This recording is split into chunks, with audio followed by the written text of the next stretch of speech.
The Doctor is in. Crank up the radio. How about that? The Doctor is in. This is Randomosity, Toledo's only vinyl radio show. On air, online, anytime, on demand at your fingertips. Spotify. Well, we were on Spotify. We haven't been on Spotify since December 31st of 2023. What am I doing? See, this is what I get for not doing a show on a regular basis.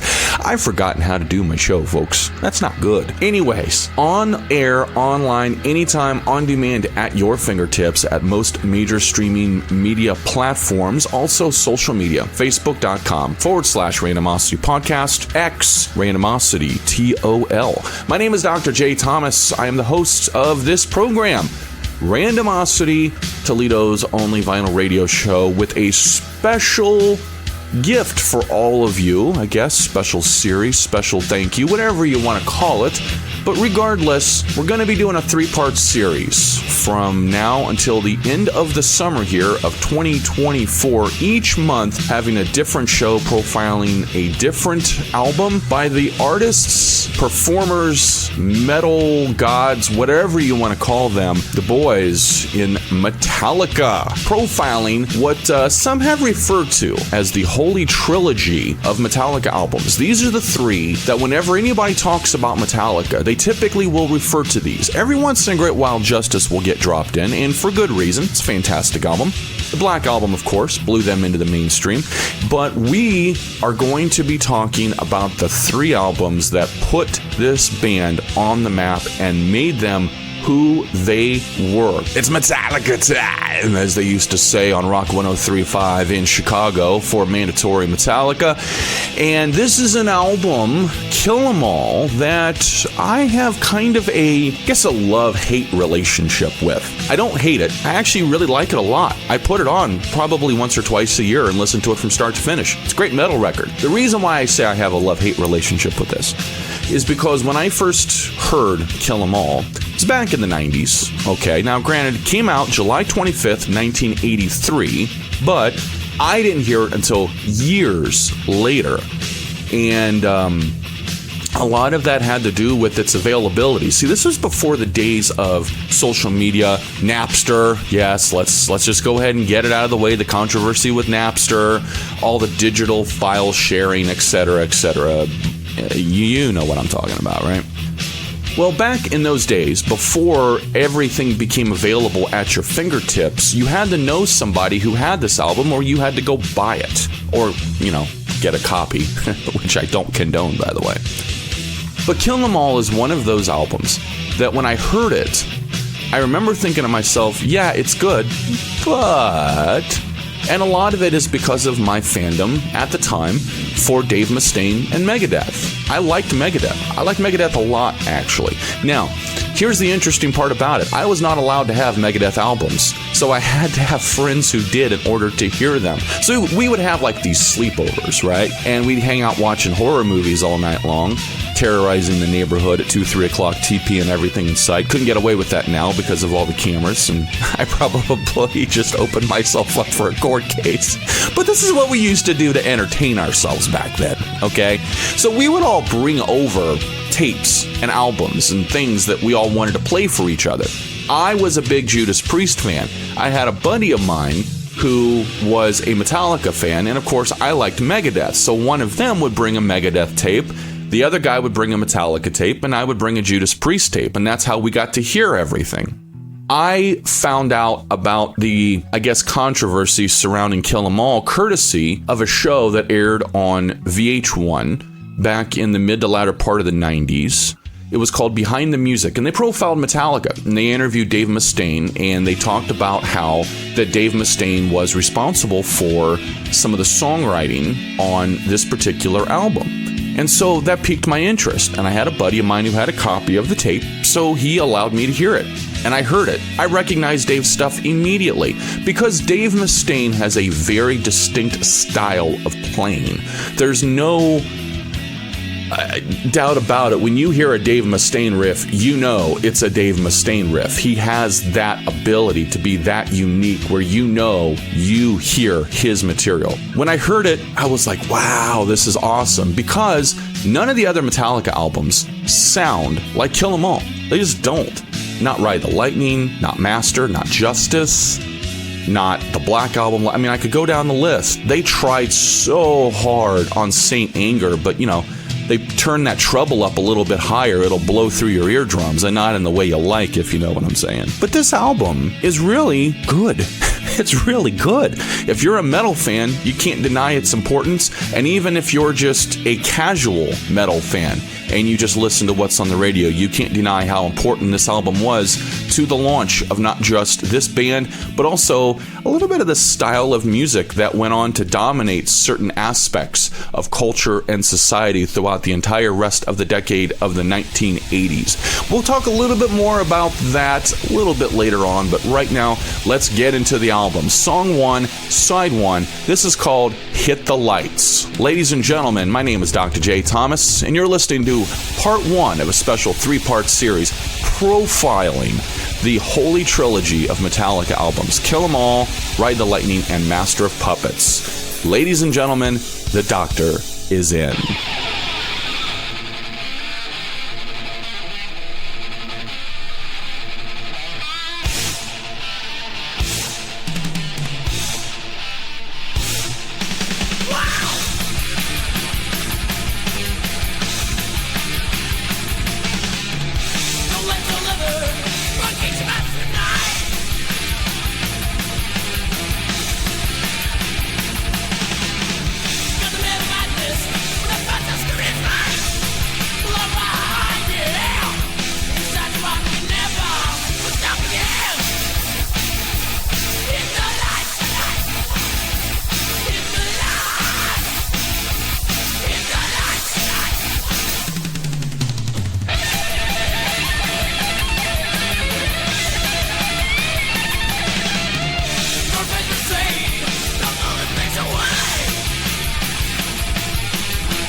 You're listening to Randomosity with Dr. J. Thomas, and this is Toledo's only vinyl radio show.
Kill 'Em All is widely regarded as the first thrash metal album released in the United States, and thus had what some believe to be a substantial impact on the emerging scene and inspired a ton of bands. There were so many people that would not have picked up a guitar to just play as fast as possible had it not been for this album. Guitarist Kerry King from Slayer acknowledged was still finding its sound, while Metallica had already determined its image and musical identity. Anthrax guitarist Scott Ian was also impressed by the album's sound and said it influenced him as much as the albums by Iron Maiden, who was also another huge band that influenced a number of other people. Even prog metal group Dream Theater, their drummer Mike Portnoy, observed that Kill 'Em All surpassed the band in terms of sheer velocity and cited Burton's bass solo as the album's peak. And it's tough to argue the impact that this album had. I talked in the first block about the whole thing with Dave Mustaine, and that will continue to be a talking point until the end of time because of just everything surrounding it and everything involved with it.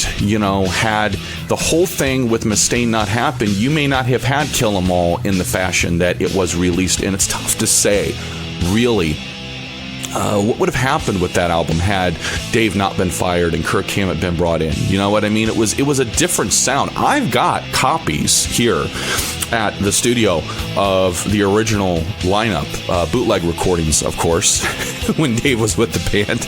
Nothing ever officially was released, I think, except for one project. But the whole sound changed when Dave was there, or when Dave left. It changed a little bit. It stayed a little bit of the same, but it also changed. And that's why I say that nothing else in the catalog that Metallica had sounded anything like this album. And we're going to continue to hear a little bit more of that here with Motor Breath. And we're going to keep this rolling through Jump in the Fire and Pulling Teeth. We'll be back before Whiplash, so don't you go anywhere. This is Randomosity, Toledo's only vinyl radio show.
This is Randomosity. This is Randomosity. Toledo's only vinyl radio show. Vinyl radio show.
You're listening to Randomosity. Like a midget at a urinal, I was going to have to stay on my toes. And this is Toledo's only vinyl radio show. Bass solo, take one.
Check us out anytime, anywhere, online, on demand, at your fingertips at most major streaming media platforms and on social media, facebook.com/Randomosity Podcast, X, Randomosity TOL. We'll be back after Whiplash to take you into side 2 of Metallica's 1983 Kill 'Em All, profiling the holy trilogy of Metallica albums, online exclusive series from Randomosity.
Kill 'Em All was ranked number 35 on Rolling Stone's list of the 100 greatest albums of the 80s. Additionally, the album placed at number 54 on the 100 best debut albums of all time. Again, at number 35 on the 100 greatest metal albums of all time.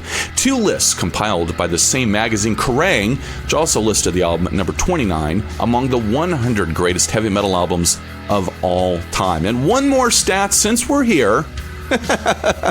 2010, Consequence of Sound ranked at number 94 amongst its top 100 albums ever.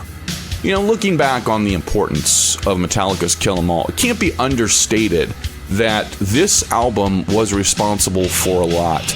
And this was also an album that, quite frankly, you know, Kill 'Em All was like a rite of passage. It was the legend of Kill 'Em All. You know, people talked about Ride the Lightning and Master of Puppets and all this stuff, the legendary albums. But Kill 'Em All not only put this band on the map, put the sound on the map, created a lot of, I just opened up the playing field for the sound. And there were a lot of bands. It wasn't just metal bands, by the way. It was a number of other bands of the time. You're talking about the decade of the 1980s, where it was glitz, glamour, and Aquanet hairspray, which was killing the environment according to the EPA. Can't even buy it anymore, I don't think.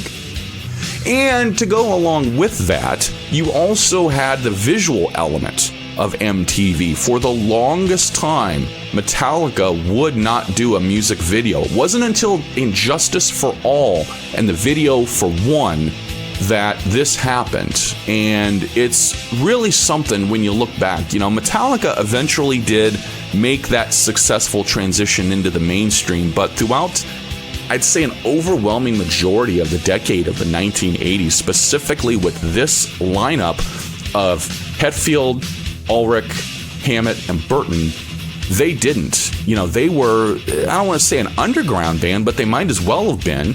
They didn't go with the mainstream. They went with what they wanted to do, and they showed it in more ways than one. We'll be back for side 2 of Kill 'Em All here in just a little bit, so don't you go anywhere. This is Randomosity, Toledo's only vinyl radio show. Stay right there. We'll be straight back right after these. 3, 2, 1. It's a tough beat, but somebody's got to do it. Randomosity. Toledo's only vinyl radio show. You're not making enough fucking noise!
Toledo's only vinyl radio show. Back on the program here, profiling the Holy Trilogy of Metallica albums, Kill 'Em All, Ride the Lightning, and Master of Puppets. Part 1 this month, profiling the 1983 KEA abbreviated album. I don't know why I felt the need to say that. You know, it's just, whatever. Hey, real quick here, before I go into side 2 here, I do want to mention something for those of you who missed our season finale where we profiled easy for me to say, profiled the 1976 LP Saturday Night Live, profiling the first season and the first year of the show with the original Not Ready for Primetime players. This coming season for the 2024-2025 school year, fall 2024 and spring 2025, will be the very last season of Randomosity, Toledo's only vinyl radio show. The final season is among us. We're going to say goodbye, but we're going to do it the way that we want to do it. We're going to go out in style. And wait till you see what we do. We got all kinds of cool stuff planned, especially for the month of Halloween. And buddy, are we going to light some people up? And that's all I am going to say about that. Getting back into Kill 'Em All here. You know, this album is kind of interesting. You know, it's noted that on the original release that James Hetfield was noted as the main songwriter for a lot of stuff. But in the original pressings, Dave Mustaine on some of them was not. Dave did not get credit for the longest time, and eventually he did, and I do believe Mustaine did at one point start to become compensated for his work on this album, but for the longest time he didn't, and that became a point of controversy. But you can't underestimate, or for that matter, put aside just how important everybody's contributions was to this album. This was a group effort. Like I said, I have a love-hate relationship with this album. I've never not listened to this album and not liked it. Every time I put it on, I like it a little bit more. I always find something in it every single time that I hear it that I didn't hear before. But like I said before, there's always that thing in the back of your mind, like, what if? You know what I mean? Like, what if Dave would have played on this album? What would have happened? How would it have sounded? But had that happened, we never would have gotten Megadeth. And in my opinion, you know, a lot of those albums that were put out in the 80s from them, you know, up to, I would say, their peak, arguably, from a popularity standpoint in the mainstream with Countdown to Extinction, Euthanasia.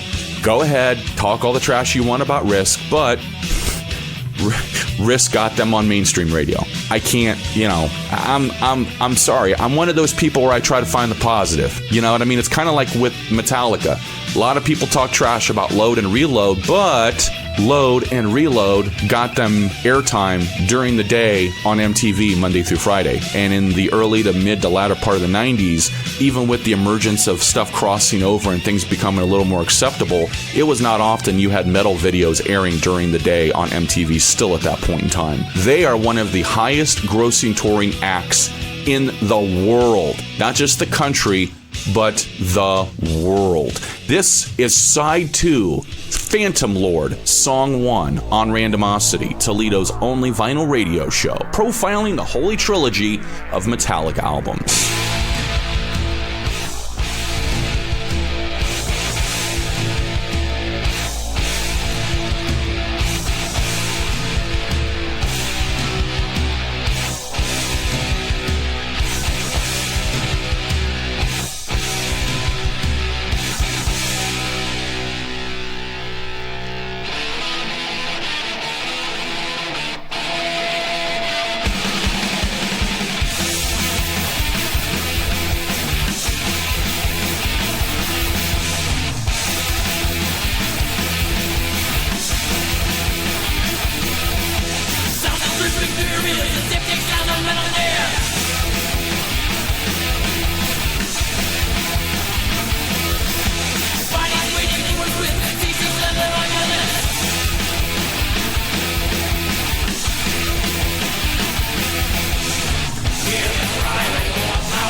Let's rock. This is Randomosity. Toledo's only vinyl radio show.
And now for the song I have been dying to play, especially if you are a professional wrestling fan like me. From Song 9 on the album, if you have the CD, or Song 3 on Side 2, this is Seek and Destroy, the Metallica hit, and also the former theme song for Sting in 1999 for WCW. Look it up. You're listening to Randomosity with Dr. J. Thomas, and this is Toledo's only vinyl radio show.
This is Randomosity. No wires needed.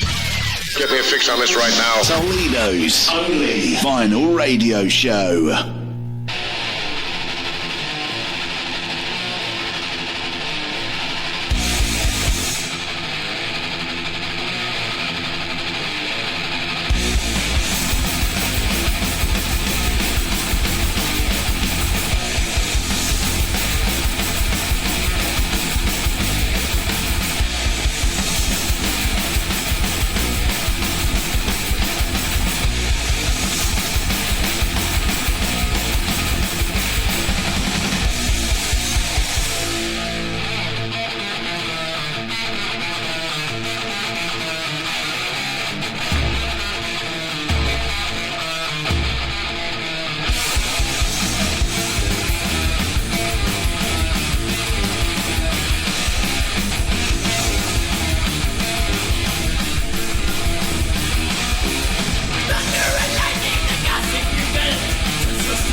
wrapping up part one of our three-part series for the Holy Trilogy of Metallica albums. That is Metal Militia, the last song on Kill 'Em All, the 1983 classic Metallica LP. My name is Dr. J. Thomas, and I really appreciate you hanging out with us here and listening to me babble on about random shit.